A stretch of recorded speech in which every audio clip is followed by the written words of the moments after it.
Hey guys, tonight we begin where the earth seems to hum beneath your feet, at Stonehenge. The evening air is cool, but heavy with the scent of damp grass and centuries-old mystery. You stand among towering sarsen stones, their gray flanks glowing faintly under the dying sun. Tourists shuffle away as darkness falls, leaving you alone with the silhouette of this prehistoric monument. The silence feels thick, as if the stones themselves are waiting for you to listen. You breathe in, trying to shake the chill that's not just from the air. Everyone knows Stonehenge is old, but you feel its age as something alive, like a memory pressed into the soil. Beneath your boots, thousands of footsteps have compacted the ground over thousands of years. Farmers, priests, wanderers, kings, and now you. Your eyes settle on the altar stone. Unlike the towering uprights, this one lies flat near the center, a massive slab of greenish-gray sandstone. For centuries, archaeologists argued about where it came from. Some believed it hailed from Wales, others thought it was local. But recent whispers, the kind that ripple out from academic journals and into the imaginations of storytellers, hint at something more astonishing. That this 6-ton stone was dragged not from Wales but from far, far to the north, Scotland. You kneel beside it. The surface feels cool, but not dead. Its edges are worn, as though smoothed by hundreds of hands that once believed in its power. And in that stillness, you almost hear them. A faint murmur, chanting, singing, maybe even weeping. You close your eyes. The sound builds until it feels like the ground beneath Stonehenge trembles. Then, as if the stone itself exhales, the scene around you shifts. The fields of Salisbury Plain dissolve into mist. The sarsens vanish. Even the sky above seems to peel back. You blink, and suddenly you are no longer a visitor in the 21st century, but a traveler across time. You stand in a Britain before history, a land of endless forests and raw earth, where the air smells of peat fires and the smoke of sacrifice. You reach for the altar stone again, but it is gone. Instead, you see men, bare-chested, their hair bound with cords, surrounding a massive block of stone resting in a quarry. The stone glows faintly under a northern sun, its surface wet with the sweat of laborers who chip, hammer, and chant. You hear a leader's voice rise above the noise. This stone must travel south, to a sacred plain where heaven touches earth. Why? That answer is hidden in the murmur of the crowd. Some whisper of ancestors demanding it, others of a celestial alignment, and some speak only of curses should it remain. You do not know which is true, but you feel the urgency in their voices, and the stone, massive, heavy, impossibly unyielding, feels alive, as though it too knows its journey has just begun. The mist swirls again, and you are back among the circle at Stonehenge. But nothing feels the same. The stones no longer seem like dead rock. They seem like actors in a play still unfolding, a play you've stumbled into. And the altar stone, resting silently near the heart of the circle, seems almost to watch you, daring you to follow its story.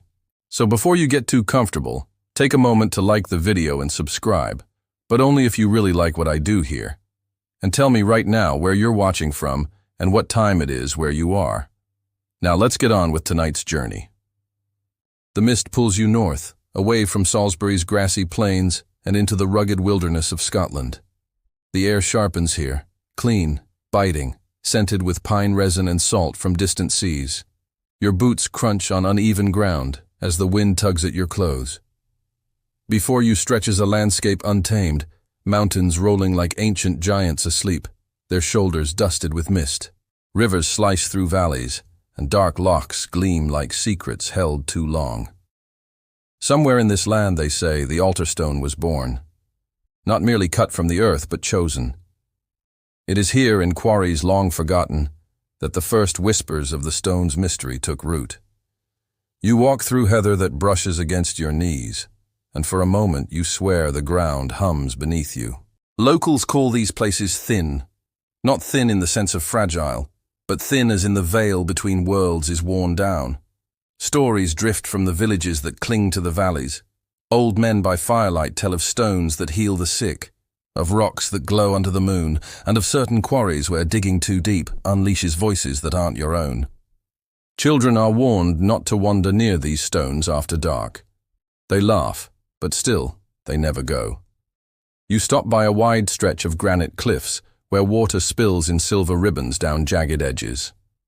At the base lies a slab half buried, its surface strangely smooth compared to the rugged rocks around it. You run your hand over the stone, and it feels familiar, like the altar stone's twin. The air shifts, shadows gather at the edges of your vision, and you hear the scrape of tools. Suddenly, the hillside around you is alive with people again.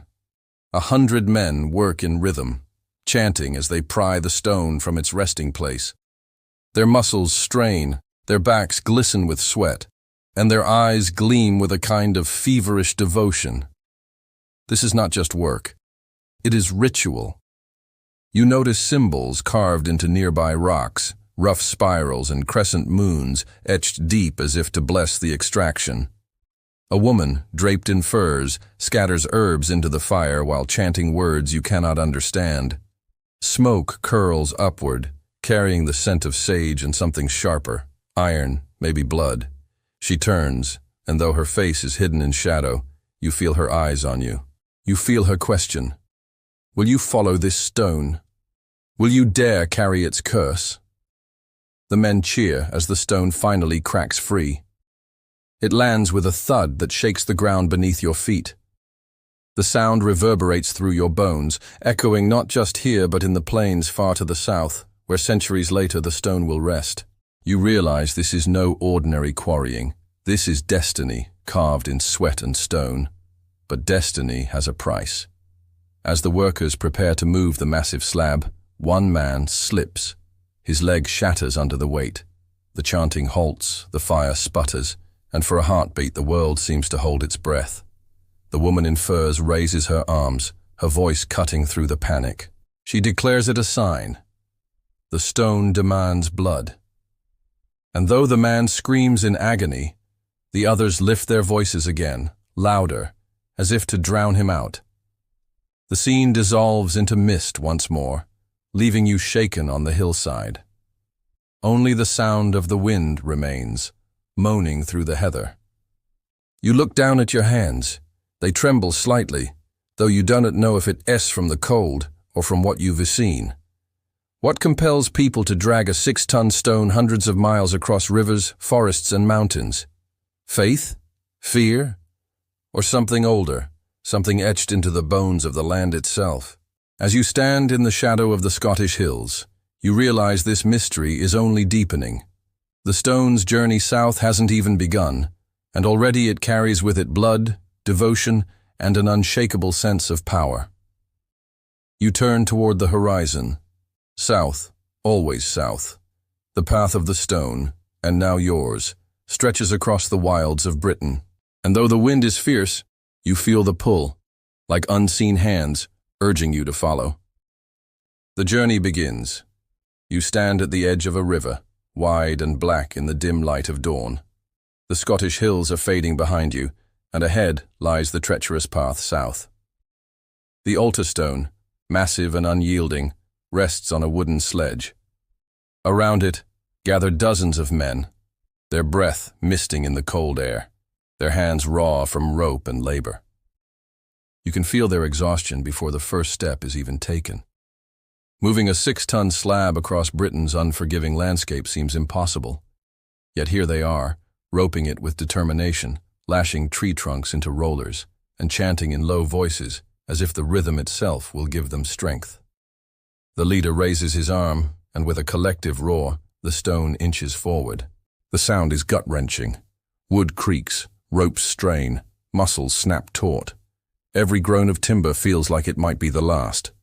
But slowly, incredibly, the stone moves. You hear the scrape of rock against wood, the thump as it settles onto the rollers. The men cheer, but the victory is small. They know this is just the first of countless miles. You walk alongside them, your footsteps sinking into mud. The air smells of wet earth and sweat. Some men sing to keep pace, their voices raw but steady. Others remain silent, eyes glazed, as if already seeing the destination in their minds. They don't call it Salisbury Plain. To them, it is the place of sky and earth, where their ancestors whisper that heaven itself touches the ground. The days blur into one another. Hills rise and fall, forests close in, rivers demand crossing. Each obstacle feels like a test, as if unseen forces are watching, waiting for them to falter. When the rollers break, they fashion new ones. When ropes snap, they braid them stronger, and always, the stone creeps forward. One evening, as the sun bleeds into the horizon, the men camp in a clearing. Fires flicker, casting shadows on tired faces. A hush settles over the group, broken only by the crackle of wood and the distant cry of owls. Then, without warning, one man collapses. His chest heaves, his eyes roll back, and he mutters words no one understands.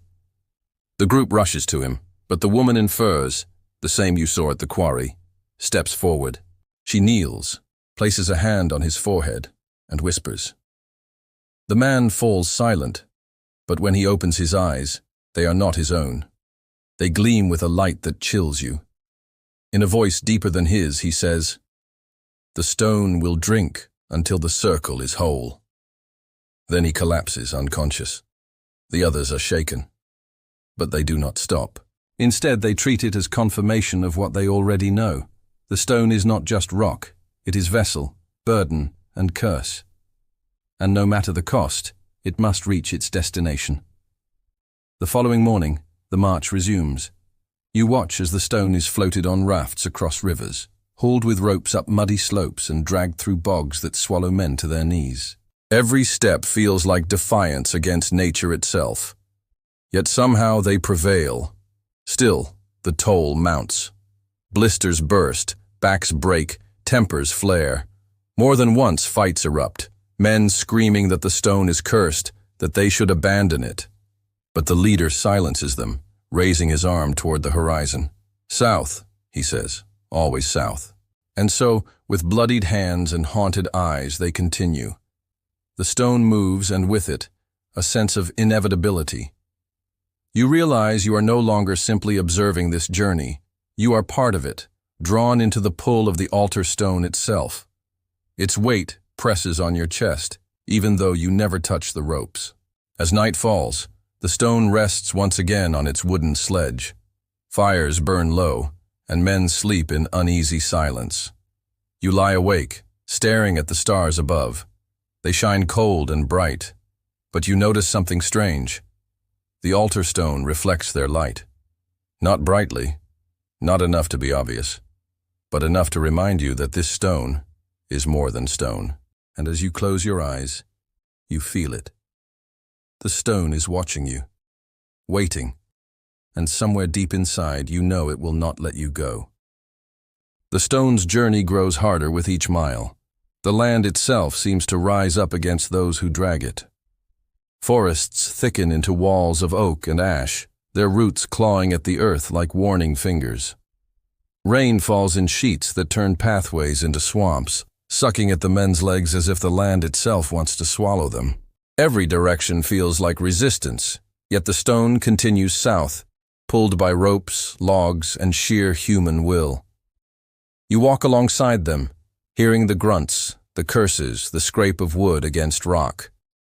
The sounds of progress blur with the sounds of struggle. You notice that the men have grown thinner, their ribs showing, their eyes hollow. But still, they march. One afternoon, the procession reaches a great river. Its waters roar, swollen with rain, the current fast and merciless. The men lash together rafts of timber, binding them with sinew and rope. The altar stone, impossibly heavy, is coaxed onto the rafts. The ropes creak, the wood bows, and the river hisses as if mocking the attempt. They push out. The current takes them instantly. Water splashes up, soaking the men to their waists. The rafts groan under the weight, but somehow hold. Halfway across, though, disaster strikes. One of the bindings snaps, and the raft lurches. A man tumbles into the churning water, his scream swallowed by the river. The others shout, throwing ropes, but the current drags him under. He surfaces once, twice, then vanishes. The stone remains. The rafts stagger but reach the far bank. The men collapse onto the shore, shivering, gasping, grieving. The woman in furs stands tall, her voice cutting through the chaos.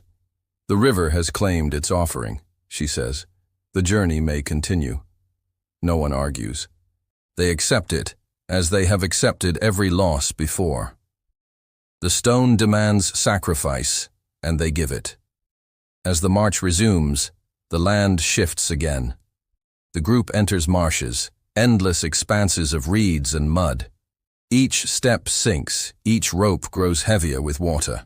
Men curse under their breath, their movement slowing as exhaustion clings to them, like the muck at their feet. At night, the bogs bubble with strange sounds, gurgles that echo like voices. Some men swear they see figures moving in the mist, tall, thin shadows with eyes that glow faintly in the dark. You see them too. At first, you think they are tricks of the fog, but then one steps closer. Its form is human, but elongated, wrong, like a reflection stretched on water. It tilts its head, studying you, before melting back into the mist. The men cross themselves with gestures older than prayer. None speak of it, but all walk faster the next day. The stone drags them southward, but the trials do not relent. Storms batter the land. Winds howl so fiercely that trees snap like twigs. The men huddle under animal skins, their fires sputtering, their spirits waning. Yet when dawn comes, they rise again. The stone waits, unmoving, indifferent, and so they haul it forward once more. One night, you lie awake listening to the rain drum against your shelter. Lightning flashes, illuminating the altar stone in stark, blinding bursts. For a moment you swear you see carvings on its surface, spirals, lines, perhaps even faces. But when the light fades, the stone is blank once again. Still, the image lingers in your mind, and you wonder, did the carvers of Scotland mark it before its journey? Or is the stone marking itself as it travels? By the time the storm passes, the men are shadows of themselves. They march as if in a trance, their voices hoarse, their steps mechanical. Yet, paradoxically, the stone seems lighter. Where once it needed 100 men, now fewer can pull it with ease. They whisper that the stone is walking with them now, that it has decided it will reach its destination. You feel it too. Every time your eyes close, you sense movement even when the stone is still. It creeps into your dreams, filling them with visions of circles, skies, and blood. You wake with the taste of iron in your mouth and the certainty that you are no longer just following the stone. You are being carried along with it. And always the refrain echoes in your mind. The stone will drink until the circle is whole. Night falls heavy as you camp on the edge of a wide valley. The fires burn low, their smoke curling into the dark sky, where the stars glimmer like 1,000 watchful eyes. You lie awake, unable to sleep. The altar stone looms nearby, its shadow stretching across the ground like the shape of something alive. It does not move, yet you cannot shake the feeling that it is breathing, slow, deep, and patient. Then you hear it. At first it's faint, like the rustle of reeds. But as you listen, it grows into whispers. Not one voice, but many. Old, cracked voices, layered together in a language that is not yours yet somehow makes sense. They speak of circles, of blood, of stars that must align. You sit up, heart pounding, scanning the camp. The men sleep, but their faces twitch as if caught in dreams not their own. The woman in furs is awake. She kneels by the stone, her hand pressed to its surface, her lips moving silently. She seems to be listening too, but not with fear, with reverence. You step closer, the grass cool under your feet, and as you approach, you feel the whispers shift. They are no longer scattered, they are directed. At you. You follow. You witness. You carry the weight. The words echo inside your skull. You stumble back, nearly tripping over a log. The woman's eyes snap open, and for a moment they glow with firelight that seems too strong to be mere reflection. "Do not run from it," she says softly. "You were chosen to hear." The next day you march with the others, but the world feels different. The land hums beneath your boots. Trees bend as if watching. Birds wheel overhead, but their cries sound like warnings instead of songs. And always, the stone whispers. Not constantly, not loudly, but enough that you feel it gnawing at the edges of your thoughts. As the procession winds southward, villages appear.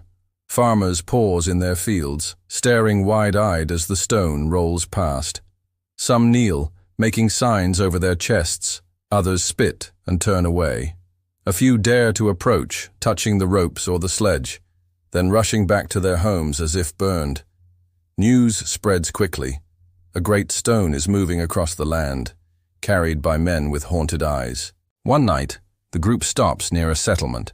The villagers offer food and shelter, but when they see the stone, they recoil. An elder woman steps forward, her hair silver, her face lined like weathered bark. She warns them, "This stone is not meant for mortal hands. It belongs to the earth. Leave it, or it will leave you hollow." The leader refuses. "We carry it for the sky," he says. "The circle must be complete." The villagers retreat, muttering prayers, and at dawn, the group moves on. But that night, as you sleep, you dream of the elder's face. Her eyes glow with the same light you saw in the woman of furs, and her voice echoes the whispers. "The circle will drink you dry." The march continues. Hills roll past, rivers wind, forests part. The stone's journey is relentless, but with each passing day, the men grow quieter. They no longer sing, they no longer laugh. They march with blank eyes, their lips moving in whispers that echo the ones you hear. The stone is speaking to all of them now, not just you. One evening, as the sun sinks behind the hills, the group halts. The leader raises his arm, and you see why. Ahead lies a great mound, rising from the earth like a sleeping beast. The men murmur, recognizing it. This is not their destination, but it is a place of power. They drag the stone to the mound's base, circling it with torches. The woman in furs steps forward, scattering herbs into the fire. Smoke rises, sweet and sharp, and the whispers surge in your head until you can barely stand. You clutch your temples, but the voices only grow louder. The men chant, their voices rising with the smoke. The stone glows faintly, reflecting the fire. For a moment, you see images, spirals etched into its surface, stars wheeling above, blood soaking the ground. Then, just as suddenly, the glow fades. The stone lies still once more. The camp falls silent. The men collapse, exhausted. The woman stares at you, her eyes unblinking. "You see it too," she says. "You cannot escape it now." You lie awake long into the night, the whispers threading through your mind.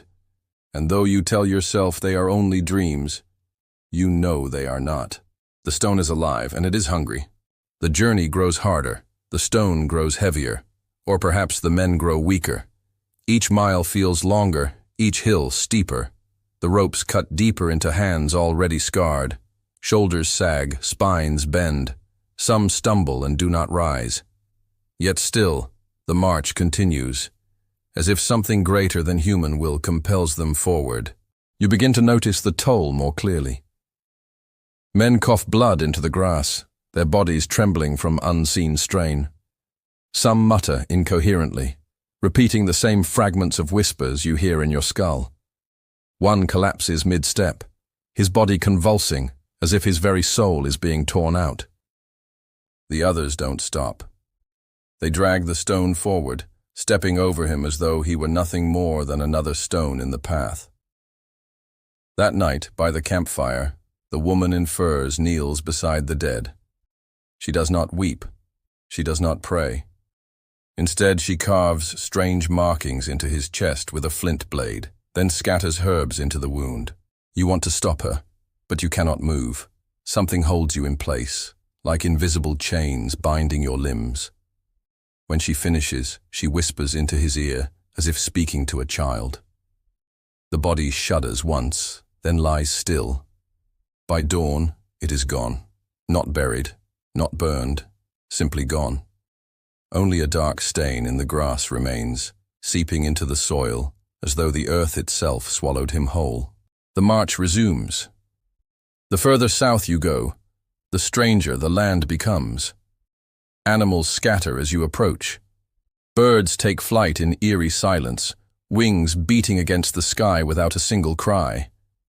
Deer stand at the edge of the forest, watching with eyes too human. Even the rivers seem reluctant to let you pass, the water bubbling, swirling, as though resisting the crossing of the cursed stone. The whispers grow sharper now, not murmurs, but commands. Pull, bleed, endure. They do not come from outside, they are inside you, filling every hollow of your mind. You see the same haunted look in the others.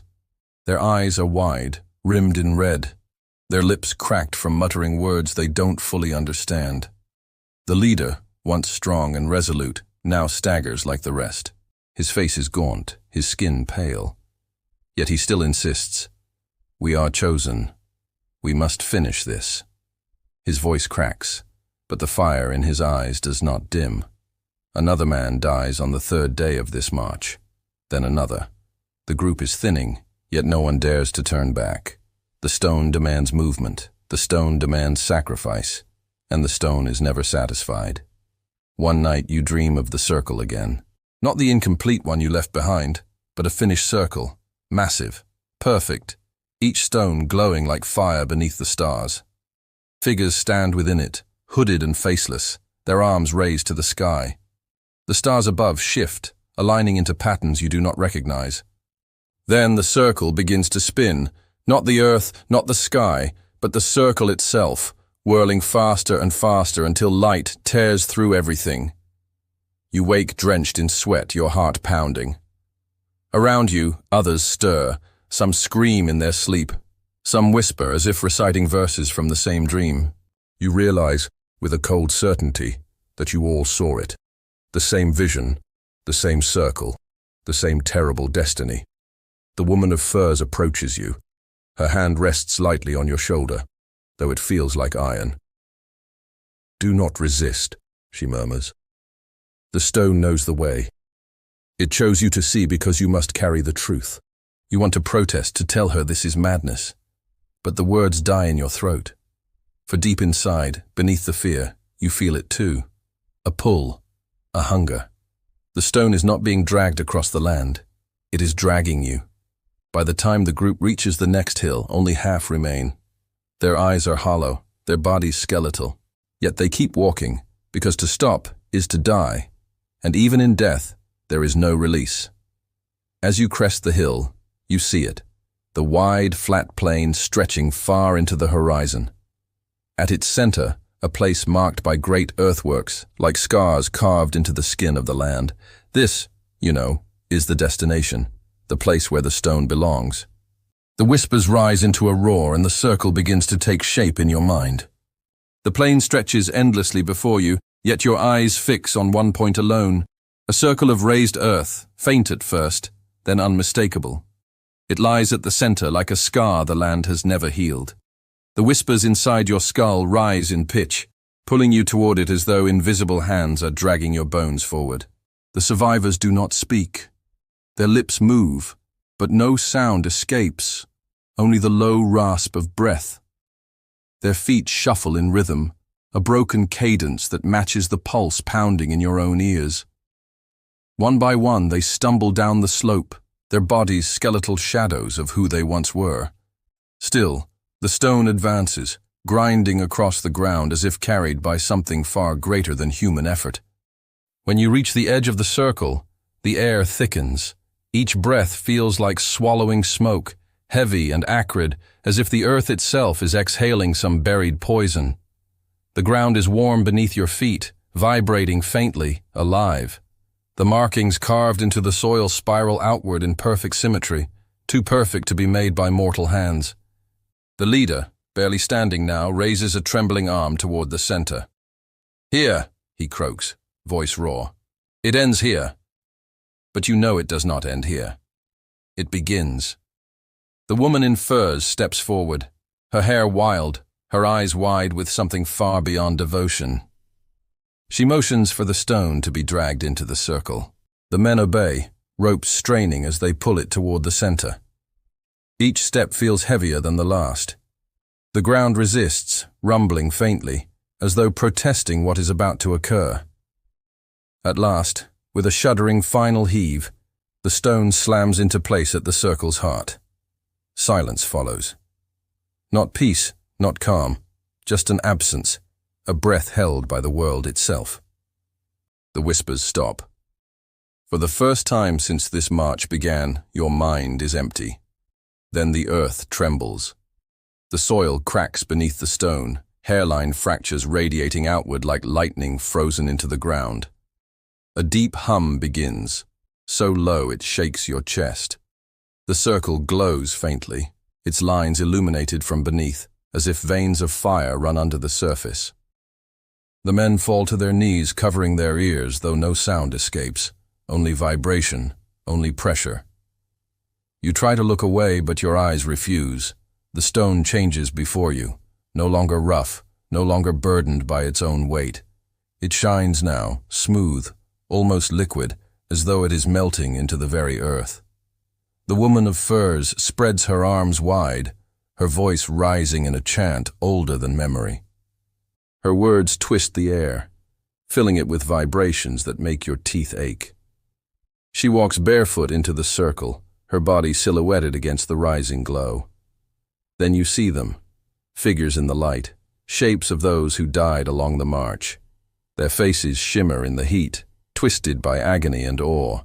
They gather around the stone, their mouths open, yet no sound comes forth. They are neither alive nor dead, bound to the circle now, bound to the stone forever. You want to flee. Every nerve in your body screams to run, but your legs do not obey. The earth grips you, holds you fast. Your mind is no longer your own. The leader, barely breathing, staggers forward, placing his palm on the glowing surface. His body convulses, light pouring through the cracks of his skin, as though the stone is consuming him from the inside out. His scream tears through the silence, echoing across the plain. Then, as suddenly as it began, he collapses, his body nothing more than ash scattered by the wind. The circle grows brighter. The sky above shifts. Stars rearrange themselves, bending into a geometry that makes no sense, shapes not meant for human eyes. The whispers return, louder now, a chorus of thousands, rising and falling in a rhythm that does not belong to this world. You feel it in your bones. This is not just a circle, it is a door, and it has begun to open. The circle quivers beneath your feet, the vibrations rising into your knees, your ribs, your skull. You do not stand on soil anymore. You stand on a drum, and something ancient is pounding from within. The stone pulses with light, each beat stronger than the last. The ground cracks outward, deep fissures splitting the plain, spilling heat and the scent of iron. From the fractures comes not fire, but shadow, black smoke that crawls instead of rises, spreading like living ink across the circle. The woman in furs kneels at the stone's edge, her eyes blazing white. She chants louder now, her voice scraping the air like iron across slate. You don't understand her words, but your mind bends to their rhythm, each syllable tearing at the fragile threads of your sanity. Then, with a crack like thunder beneath the ocean, the stone splits. Inside is not stone at all. You glimpse a darkness so deep it gleams. Shapes move within it, limbs, eyes, mouths, too many to count, too many to name. They shift like smoke, yet glisten like oil, folding into themselves, a geometry that mocks your fragile mind. You want to close your eyes, but the light, oh, the terrible light, forces them open. The survivors scream, not words, not prayers, just raw sound, the voice of throats breaking. Their bodies jerk and twist, pulled toward the opening like straw in a storm. The woman rises, Her skin burns with pale fire, yet she does not falter. She spreads her arms wide and steps into the fracture. For a heartbeat, she hangs between this world and the next, her body breaking into shards of light. Then she is gone, swallowed whole. The air collapses. The plane groans like a living beast. Trees at the horizon bend, their trunks splintering under invisible pressure. The sky itself warps, clouds dragging into spirals as though the heavens are being drained. Stars flicker, vanish, then reappear in places they were never meant to be. You stumble backward, but there is nowhere to flee. The fissures spread, circling you, trapping you in a cage of trembling earth. The survivors collapse to the ground, writhing as black smoke pours into their mouths and noses. Their eyes roll white, and their voices chant in unison, though their lips do not move. The whispers in your skull are no longer whispers.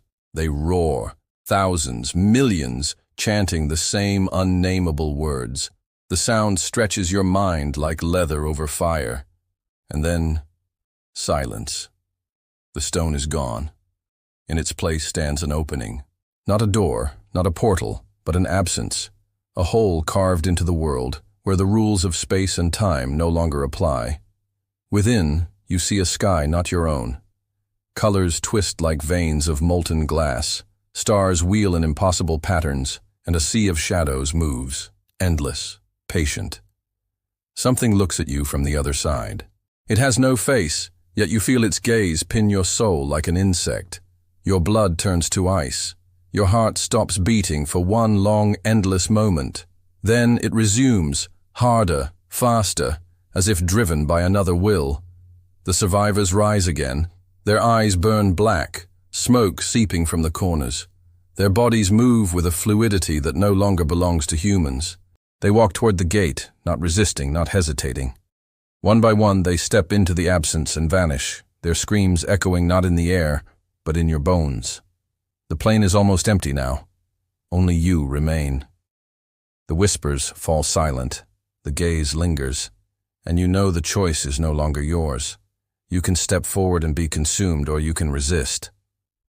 But resisting means carrying the knowledge, the vision, the stain of what you have seen. You will never sleep again. And as you stand trembling at the gate, the earth beneath your feet sighs, like a beast satisfied at last, and the circle begins to close. But you realize too late. It is not sealing to keep them in. It is sealing to keep you out. When the circle closes, you expect relief. You expect silence. You expect the crack to seal like a wound, the whispers to fade into memory. But the earth does not heal. The air still writhes. The grass bends without wind, bowing to a presence that refuses to leave. The stones hum with a low, steady note, a resonance that vibrates the marrow in your bones. It is not over. Something has slipped through. At first it seems small, a ripple in the air, a distortion, like heat rising from asphalt. Then it sharpens, hardens, takes form. A figure emerges, thin, elongated, wrapped in shadow like dripping tar. It has no face, yet your mind supplies one. Too many eyes, a mouth far too wide. The thing tilts its head, as if curious. Then it moves, not walking, not gliding. Simply appearing, each instant closer than the last. One moment it stands at the stone. The next, it breathes beside your ear. You flinch, stumble backward, but its breath follows. Cold, wet, tasting of rot and iron. The survivors, those who stepped into the absence, do not return. But their voices do. They echo across the plain, layered and endless, crying not for help, but for more. More gates, more openings, more blood. You flee. Your feet pound across the trembling ground, but the plain stretches, lengthens, reshapes. The horizon bends away from you. The trees in the distance do not grow closer. They grow taller, shifting, leaning, watching. The shadow is everywhere now. A hand brushes your shoulder. A whisper curls through your skull. Your own shadow no longer matches your form. It twitches when you are still. It grins when you frown. And then you see them, The animals. At the edge of the plain, deer stand rigid, their eyes black pits. Birds spiral overhead in perfect circles, wings snapping at unnatural angles. Even the insects crawl in patterns, spiraling toward the closed gate. Every creature bends to the same will, their bodies puppeted by an unseen hand. The truth hits you like a hammer.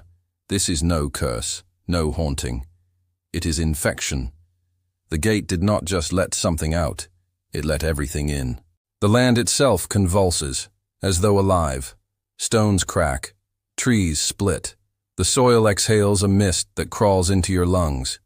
You cough, choke, but the air only thickens, sinking claws into your throat. And then, for a heartbeat, your vision splits. You see not one world, but two. The plane of Earth, familiar yet twisted, and the other place, the endless sky of shifting color, the sea of shadows. For an instant, the two overlap, reality like torn fabric stitched with alien thread. Through the rift in your mind, you glimpse cities of black stone rising on oceans of fire. Beings tower over the land, faceless yet all-seeing, their limbs twisting in patterns that break logic. And in the center of it all, an altar, larger than mountains, drenched in light that burns without flame. The altar stone. You fall to your knees, retching. The vision fades, but the aftertaste remains, thick as ash. The shadow lingers. It does not leave, but it does not strike. It waits, always closer than your breath, always just beyond your sight. And you realize, it does not need to chase you. You already carry it. The infection has begun. You stagger to your feet, every nerve screaming. The plain feels endless, but your legs move anyway, dragging you toward the distant trees. You do not run from the shadow. You run from the truth. That what escaped cannot be buried. That the gate never closes. That tonight is only the first breath of something far greater. And as you stumble into the darkened forest, the last sound you hear is not the whisper of the stone, not the howl of the plain, but your own voice, echoing back at you, speaking words you never chose, words in a tongue no human mouth was meant to form. The forest closes around you, branches like claws, shadows like teeth. Every step drags, every breath burns, but you keep moving. You must. The plain lies behind you, but you feel it pulsing still, beating like a second heart beneath the earth. The gate is gone, or at least invisible, but its presence lingers in your veins, your marrow, your mind. You stumble through the undergrowth until you collapse, face down in the damp soil. The forest breathes around you.